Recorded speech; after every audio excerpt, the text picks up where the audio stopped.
Hi, I'm Karen Wendelin, the Executive Director of the Piqua Community Foundation. Today, I'm at Dobo's Delights Bake Shop on North Main Street in downtown Piqua, and we're in for a treat today. Ever since 2006, our foundation has had Cakes for a Cause, a fundraiser that involves beautifully decorated cakes. And every year, the most prolific baker in our competition is Cindy Dobo with Dobo's Delights. So we thought maybe it would be fun to sit down and go through with Cindy how these cakes are born from start to finish so that you might appreciate some of the work and energy that goes into those. So Cindy, first off, thanks for being here today and letting us come in. Thanks for coming in. It's been always a pleasure to work with Cindy, but sometimes I just wonder, how exactly do these cakes get to be where they are?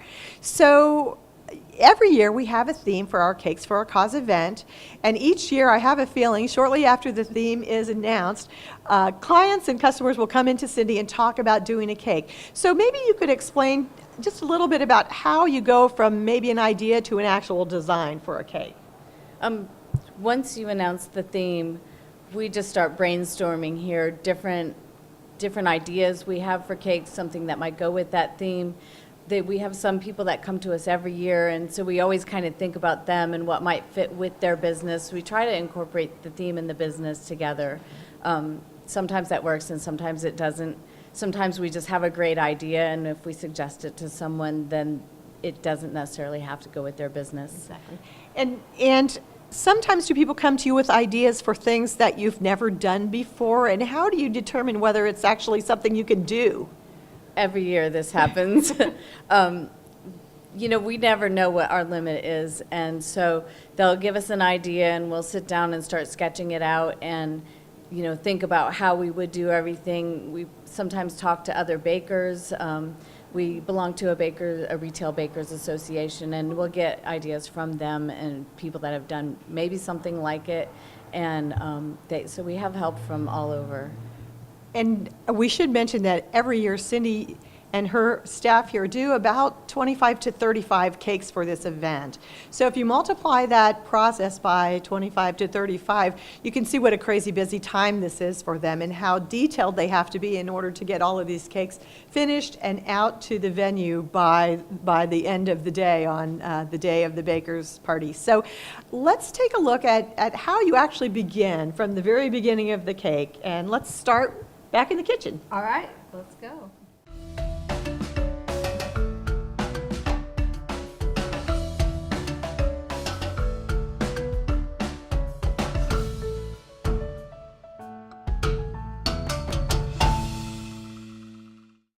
Well, now we're back in the kitchen area, and Cindy's going to kind of talk us through while Sarah actually starts putting together some cake batter. Yeah, she's just making our plain white cake. She's just adding the liquids, and then she's going to add the flour and all of the dry ingredients, and then she'll get that mixing, and that way she's still got to add a little bit more liquids, but she'll get that mixing, and that gets out any lumps and gets the water starting to incorporate in with the dry ingredients. And now she's going to add in the egg whites. If it's any other flavor of cake, we add whole eggs, but because it's white cake, we just do the whites. All of our mixers here are Hobart mixers. The mixer she's using, we believe, is from the 1960s. How large a batch of cake batter is this? This is quite a lot larger than my mixer at home. She's using a 20-quart mixer. So we call it a 10-pound batch, but it's just 10 pounds of flour. So by the time we add all of the other liquids, it's probably closer to 20 pounds. And for us, this is a small batch. And how many sheet cakes would this batch make? It will make 6 of our full sheet cakes plus a little bit extra cupcakes or different shapes. So now she's got all of the liquids in there. She's going to stop it and scrape it down so she can get any of the clumps or the thicker parts away from the bowl. These mixers are great, and they don't leave quite as much on the edges of the bowl as other mixers, but you still need to scrape it So once she does that, then she will turn it back on and mix it again for a couple minutes. Everything will be incorporated and it'll be ready to put into our pans. We find here that we have a lot of tools you might not have at home. Our scrapers are a little different. Our hands are easier to wash than dishes, and we wash them all day long.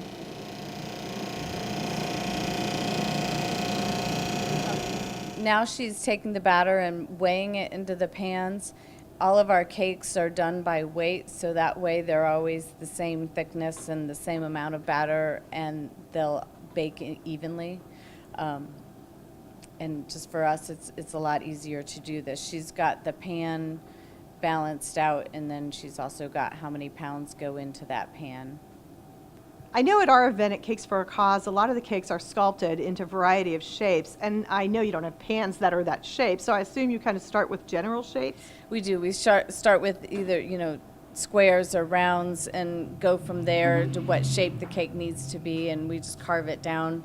So we do end up with a lot of cake scraps this time of year. That's too bad. Someone has to eat those, I bet. We make them into other things, or we use them in other cakes, other shapes. Okay. Nothing goes to waste.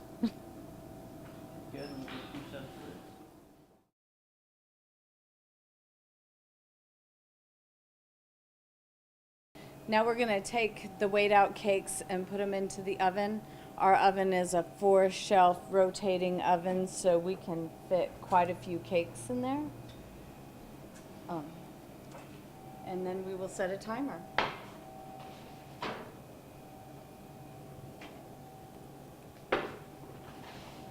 Once they're in the oven, we turn the oven on to rotate, and that way if there's any hot spots in the oven, they won't get burnt. Everything will bake evenly. While the cakes are baking, we're going to take a look at the icing. We make all of our icing from scratch.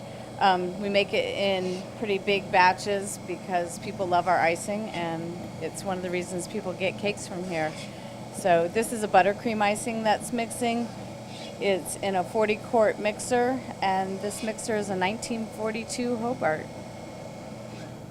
Now that we've finished our batch of icing, we're going to put it into buckets, and so we can take it to where we're icing our cakes.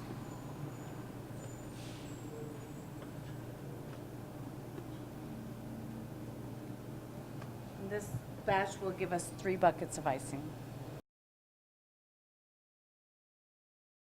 Well, the timer's just gone off, and so now Cindy's going to check the batch of cakes just to see whether they're done.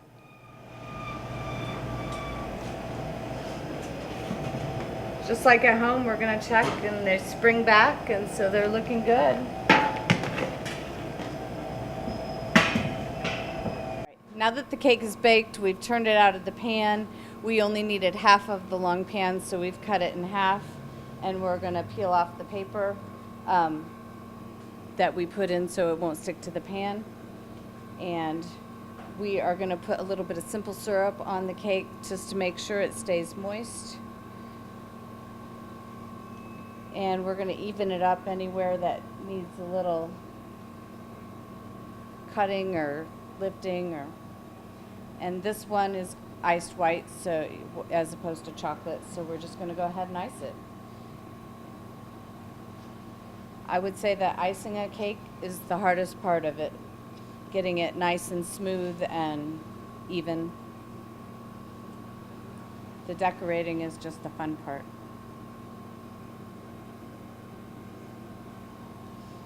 This cake is iced with a buttercream icing. Many of the Cakes for a Cause cakes are iced with fondant.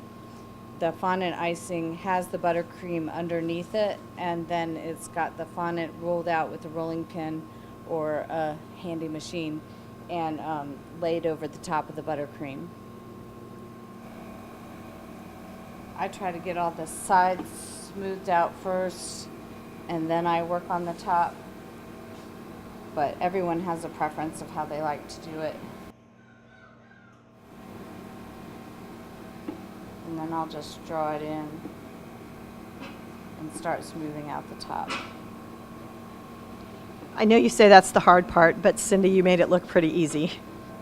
I've been doing it a long time, so hopefully I've had some practice. And once we get it so it's almost smooth, we either dip our knife into some water or give it a little spritz with water, and that just helps give it the finishing touch.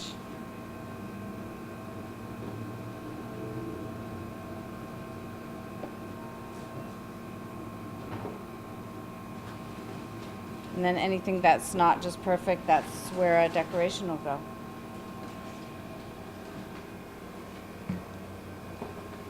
Okay, well, now that the cake is iced, Cindy's going to show us the fun part, and that is the decorating. Sometimes if it's a bigger cake, or if it's, especially when a cake's for a cause cake, we have an exact plan. If it's a sheet cake that they just want flowers or want a nice sentiment, then sometimes we just go without a plan. So this one we're just gonna put a nice border on. People like borders because they like icing.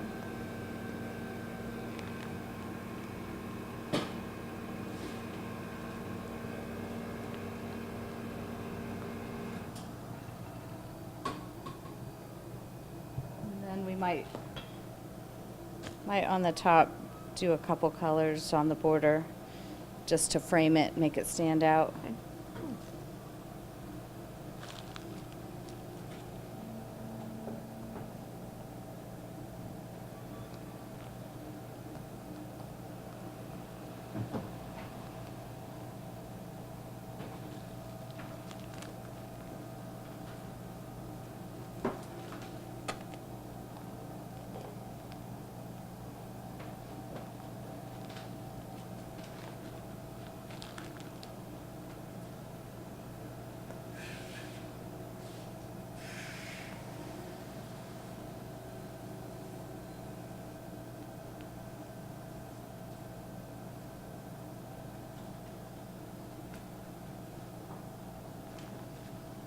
And then we're gonna put the happy birthday or whatever sentiment on it.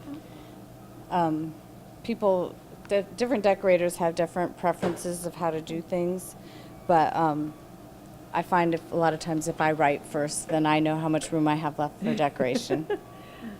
Sounds like a good idea.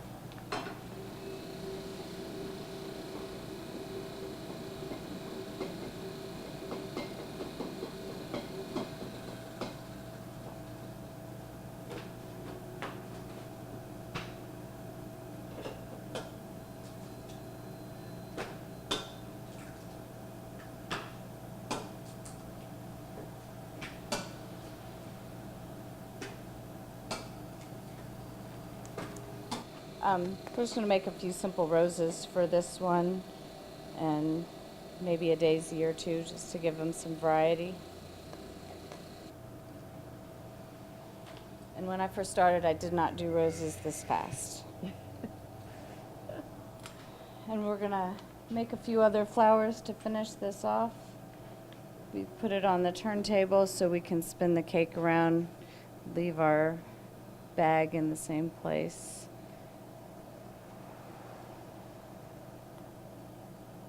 Let's just give some variety.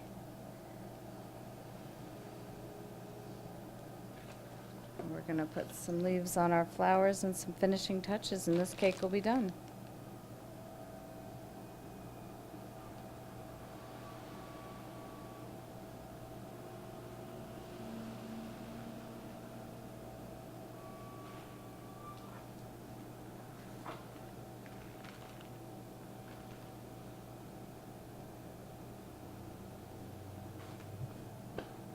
A masterpiece, and in such a short time. Those of us who do home baking are amazed.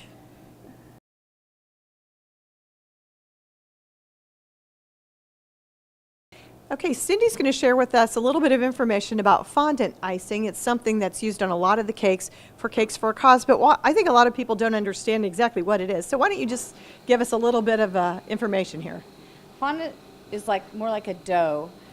It's as stiff as probably clay, a little stiffer than Play-Doh until you start working with it and it'll soften up. But it's very popular on the TV shows about cakes, and is very popular with wedding cakes because it gives a very smooth, silky, flawless appearance. But you can also do a lot of other things with it, like mold it and, you know, shape it like you would clay. So. And a lot of the cakes in our event that are shaped like something fantastic would be very difficult, I'm sure, to do with regular icing and have it set up. But now, as you're making things with fondant, you do that ahead, and then it has to cure or something? Sometimes you want to do it ahead and sometimes you don't. But if you need something to keep its shape, you can do the fondant ahead of time and it will dry in whatever shape you form it on. So, but if you need it to like mold to the cake, then you have to do it fresh as you're doing it on the cake. Okay, and then it'll just droop with gravity. Right, and you'll just drape it on, or because for us, the Cakes for a Cause, we do a lot of the things ahead of time with the icing, but nothing with the cakes ahead of time because we want them all to be fresh for the event. Sure. So. Okay, so Cindy's just going to show us a little bit of what she's doing with the fondant. I'm just going to put a little cornstarch on my mat, and that's to prevent it from sticking. Depending on the kind of fondant that you use, you might use cornstarch or powdered sugar. And then I am just, thank goodness we got a sheeter a few years ago, and we love it every day. But it will roll stuff out for us, and it can make it very thin. And then we're just going to put it onto our mat. We have a lot of different tools that we use, hundreds of different cookie cutters, which, you know, we can do something as simple as some star shapes, which I know Channel 5 is using on their cake. And we have different sizes. And so when I cut these out now, they're floppy, but as they dry and firm up, it'll be a solid star. Okay. And then we can also do things like a daisy. This is a plunger cutter, and when I press it down, it'll give an impression. So if I just cut it out, there's not all the lines inside. Oh, I see. But then when I push it down, it'll give it a lot more detail. So like we have sometimes we put them on wires. We have a snowflake cutter that we use. It's very popular because of Frozen. And it'll give all these little diamond shapes and a lot of detail to the snowflake. So in addition to using the cutters for things, we use molds. And so this one will make some pearls. So I'm going to dust it with some edible luster dust, which will make it shimmery like a pearl. It also helps my fondant to not stick inside of there. And then I'm going to roll out my piece of fondant so at least it's about the size I want it. And put it in.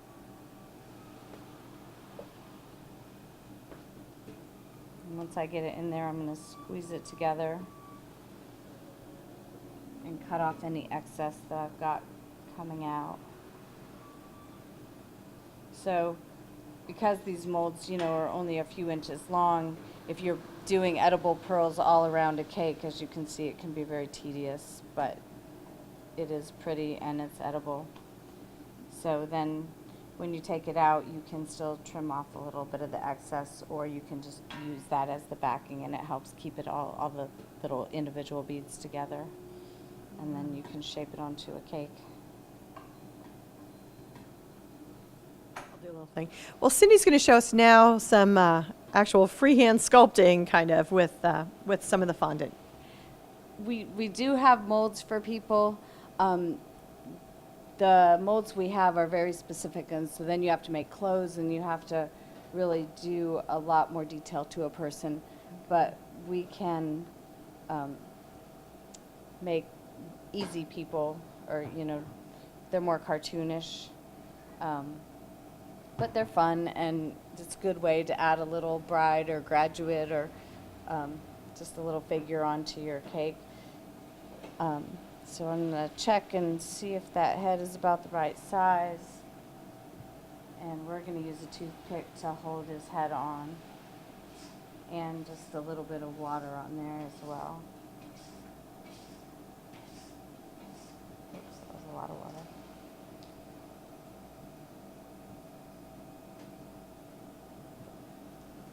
And this little guy's going to be a graduate, so he's going to need some arms, but he's got his gown on, so they're the same color as his rest of his body. And the water is basically working like a glue. And do you make all of your own fondant, or is this something that you get a mix, or how does that work? Fondant is one of the very few things that we actually buy already done. We find that it just has we know what consistency to expect, and when you're working with it, you want it to be the same every time. When different people mix up different recipes, even if it's the same recipe, sometimes it turns out different. So I'm going to make a couple little balls here for hands. If I was doing a more detailed person, I would make indents for fingers.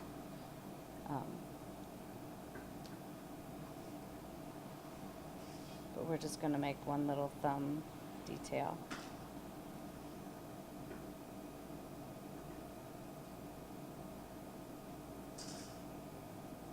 And I find that, we'll use all kinds of different tools. A lot of times I'll use paint brushes or makeup brushes, just whatever happens to work for what I need. So we need to give him a little hat.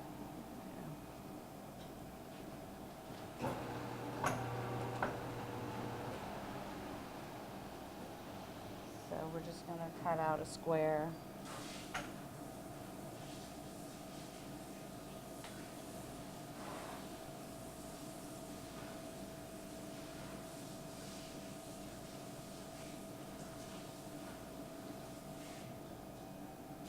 If it's the right size. Now this might be something, if we had done ahead of time, we might let this little square dry so it wouldn't flop on his head, but either way it's going to be cute.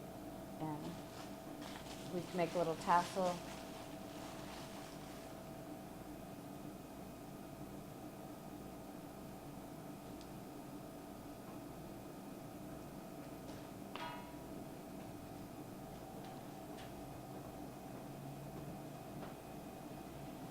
And give it just a little bit of fringe. Some of those details are the things that really make a cake.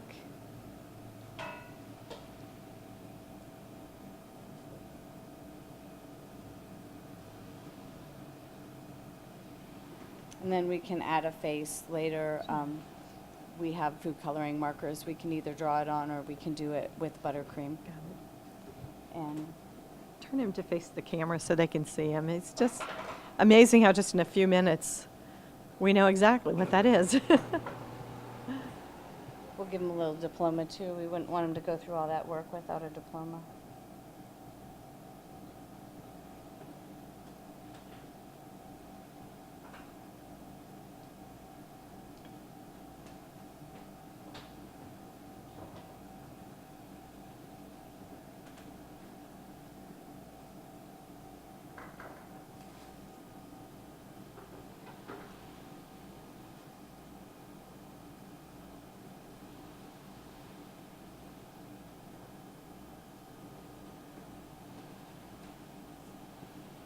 And he's all ready to graduate.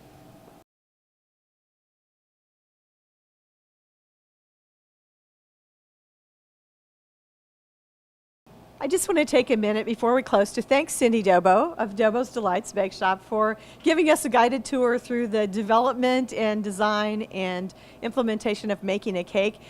We want to thank you, of course, for everything that you do for us for the foundation. Well, it's great to come out and be a part of the event, and also it's a lot of fun for us to make all these different cakes, something that we might not make just for an average birthday, but it makes it real special. Yeah. So we invite all the public to take part in Cakes for a Cause, and we thank you for watching today on Pickwas Channel 5.